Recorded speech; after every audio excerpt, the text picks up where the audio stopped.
C'est une question que beaucoup de monde se pose, je pense. Pourquoi est-ce que certaines personnes, en partant de presque rien, arrivent à s'enrichir Et d'autres pas. et d'autres, ils ont l'impression de faire du surplace, de ramer toute leur vie? Alors aujourd'hui, on va se pencher sur la philosophie de Robert Kiyosaki, l'auteur de Père riche, Père pauvre. L'idée, c'est de voir s'il y a des stratégies concrètes à en tirer, même et surtout pour ceux qui ont un petit salaire. Pour ça, on s'est appuyé sur une source vidéo qui distille sa pensée en 8 étapes clés. On va voir si ce parcours est vraiment applicable. Et ce qui est intéressant, c'est que pour lui, la richesse, c'est pas une question de chance ou même du salaire de départ, en fait. C'est vraiment une question de savoir. Il y a une de ses phrases qui résume tout. Il dit « Ce n'est pas l'argent qui vous rend riche, c'est votre connaissance de l'argent ». Du coup, on va pas juste lister ses conseils, on va les organiser en un vrai plan de bataille, en 3 phases, si tu veux bien. La défense, la construction et l'accélération. J'aime beaucoup cette idée de plan de bataille. Ça rend les choses concrètes. Alors, commençons par la phase de défense. J'imagine que ça veut dire arrêter l'hémorragie financière. La première étape, c'est d'organiser sa vie financière. Tout noter. Franchement, ça sonne un peu basique comme conseil, non? On l'entend partout. C'est vrai, c'est un conseil de base. Mais tu vois, c'est comme les fondations d'une maison. On ne les voit pas, mais si elles ne sont pas là, tout s'écroule. La plupart des gens y pensent savoir où va leur argent. Mais en réalité, c'est très flou. L'exercice de tout noter, je parle de chaque café, chaque abonnement, chaque facture. Ce n'est pas pour se faire culpabiliser, hein. C'est juste un diagnostic. On ne peut pas guérir un mal qu'on n'a pas identifié. Et ça touche à un principe fondamental chez Kiyosaki. Si on ne sait pas gérer 1000 euros, on ne saura pas en gérer 100 000. La discipline reste la même, c'est juste l'échelle qui change. Je vois. C'est une forme d'entraînement à la gestion en fait. Mais une fois que ce diagnostic est posé, on fait quoi? On se rend compte qu'on a un problème, et souvent, ce problème, il a un nom, les dettes. C'est le deuxième front à attaquer, j'imagine, dans cette phase de défense. Exactement. Et c'est là, je trouve, que Kiyosaki apporte une distraction qui change vraiment tout. Ah oui, Il dit qu'en fait, il y a 2 types de dettes. Les bonnes et les mauvaises. les bonnes et les mauvaises dettes. Voilà. C'est une idée toute simple, mais elle est hyper profonde. Une mauvaise dette, pour faire simple, c'est de l'argent qui sort de ta poche tous les mois pour quelque chose qui perd de la valeur. Un téléphone à crédit, une voiture neuve, ce genre de choses. C'est un poids mort, quoi. D'accord. Et une bonne dette alors, c'est quoi? Une bonne dette, c'est l'inverse. C'est un investissement. C'est de l'argent qui, à terme, va en mettre plus dans ta poche. Par exemple, un prêt étudiant pour un diplôme qui va augmenter tes revenus. Ou un crédit pour un bien immobilier qu'on va louer. Exactement. Ou même un petit emprunt pour lancer une activité. La bonne dette finance des actifs, la mauvaise finance des passifs. Et beaucoup de gens, ils sont coincés dans ce cycle où ils travaillent uniquement pour rembourser des passifs. Ils ne travaillent plus pour eux, en fait. Ils travaillent pour leurs créanciers. C'est une perspective assez brutale quand on y pense. Du coup, sortir ce cycle, c'est la priorité absolue.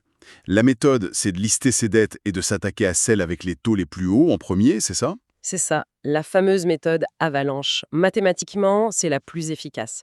L'idée, c'est d'arrêter l'hémorragie là où ça saigne le plus fort. Et surtout, la règle d'or, c'est qu'on arrête de creuser. On ne contracte plus de nouvelles mauvaises dettes tant que les anciennes ne sont pas remboursées. Payer le dernier smartphone à crédit alors qu'on est à découvert, c'est un peu comme essayer de vider une baignoire qui fuit avec une cuillère tout en laissant le robinet ouvert. C'est tout à fait l'image, oui. Bon, d'accord. La phase de défense est claire. On stabilise le navire. On sait où va l'argent et on colmate les brèches des mauvaises dettes. Passons à la phase 2, la construction.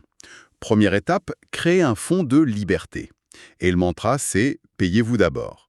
Mais est-ce que c'est réaliste, ça? Si on est à 50 € près chaque mois, mettre de l'argent de côté avant de payer son loyer, c'est pas un peu d'enjeu? C'est la question la plus légitime. Et c'est là qu'on touche vraiment au cœur de la psychologie financière.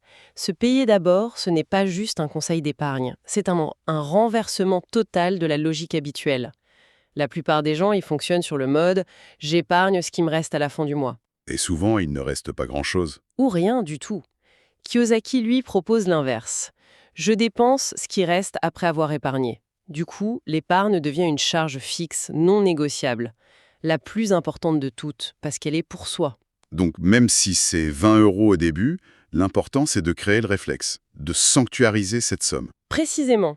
Et ce fonds, attention, il n'est pas là pour s'acheter un sac de luxe. Il a un double rôle. D'abord, c'est un bouclier.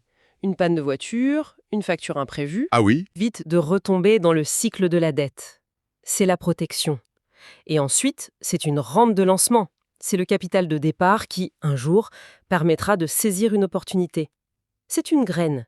Au début, elle est minuscule, mais en l'arrosant un peu chaque mois, elle peut devenir un arbre. Et pour que cet arbre grandisse, il faut des nutriments. Ce qui nous amène à l'étape suivante. Investir dans son esprit. Kiyosaki dit que notre plus grand actif, il se trouve entre nos oreilles. Ça sonne bien, mais concrètement, ça veut dire quoi? On doit acheter des formations hors de prix. Non, pas forcément. Ça veut dire surtout reconnaître que l'école, elle nous apprend à travailler pour de l'argent, mais pas à faire travailler l'argent pour nous. Et combler ce manque, c'est une démarche active. Aujourd'hui, franchement, la connaissance est plus accessible que jamais. Il y a des vidéos gratuites, des podcasts, des livres à la bibliothèque. L'histoire de Léandro le pompiste dans La Source, elle illustre ça parfaitement. Avec son petit salaire, il passait ses pauses à regarder des vidéos sur la finance, à lire. Il n'a pas dépensé un euro. Il a investi son temps. Et en 2 ans, il a bâti sa réserve d'urgence et il a même commencé à l'investir. C'est inspirant parce que ça montre que la vraie barrière, ce n'est pas l'argent, c'est la volonté.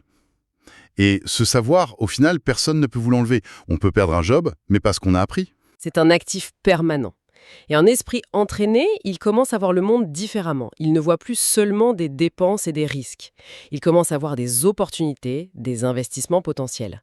Et c'est ça qui permet de passer à la 3e et dernière phase, l'accélération. D'accord, donc on a défendu nos finances, on a commencé à construire une base solide avec un fonds de sécurité et de nouvelles connaissances. Comment on passe à la vitesse supérieure? La première stratégie d'accélération, c'est de créer une source de revenus supplémentaire. Mais là encore, les obstacles mentaux sont énormes. Je n'ai pas le temps, je n'ai pas de compétences particulières. C'est toute la différence entre la mentalité de l'employé et celle de l'entrepreneur, selon Kiyosaki. Et pour lui, tout le monde peut développer une mentalité d'entrepreneur. Il ne s'agit pas de lancer le prochain Google, hein. L'idée, c'est de monétiser une compétence ou une passion qu'on a déjà.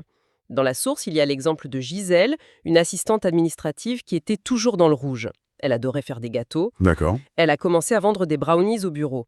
Le premier mois, elle a gagné 200 € de plus. Ça a tout changé pour elle. Ça lui a donné de l'oxygène, j'imagine, mais ça a dû surtout changer sa perception d'elle-même. Elle n'était plus seulement quelqu'un qui subit sa situation, mais quelqu'un qui peut la créer. C'est exactement ça. On passe de consommateur à producteur de valeur. Vendre des gâteaux, réparer des téléphones, donner des cours de soutien, vendre des vêtements en ligne.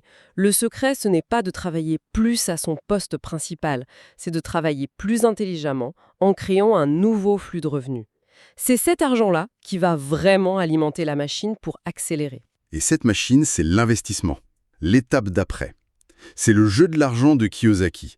D'abord on accumule et ensuite on multiplie. Mais l'investissement, ça fait peur. On a l'impression qu'il faut être riche pour commencer et qu'on risque de tout perdre. Ça, ce sont les 2 plus grands mythes. Premièrement, on n'a pas besoin de beaucoup d'argent. Le premier investissement, on l'a dit, c'est la connaissance. Le second, c'est de commencer avec ce qu'on a, 100, 200 €.